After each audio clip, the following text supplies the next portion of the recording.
Dneska tady máme další díl. Přišel za mnou kamarád Alex a potřebuje pomoc s oblekem. Pojďme se ho zeptat, co přesně potřebuje. No, jsem tady zas. A jelikož mě teď čeká hodně událostí společenských, hodně eventů, přece jen Vánoce se blíží. A jak se blíží Vánoce, tak jsem trošku i přibral. Potřeboval bych něco taky jednoduchého, něco, co můžu nosit na různé eventy a aby to bylo trošku pohodlný. OK, super. Tak pojďme něco vymyslet.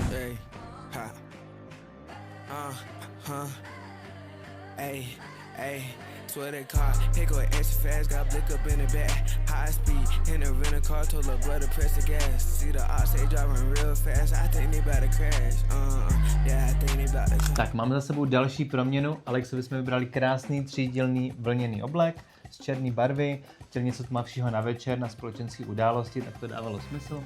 Bílá 100% bavlněná košile a krásný černý polobotky. Tak Alex, jak se v tom cítíš? Ale cítím se v tom super. Za první jsem rád, že to je taky elegantní, jednoduchý, jsem si to nějak představoval. A zároveň je to moc pohodlný, takže skvělý, děkuji, jako vždycky. Super, tak to máme radost.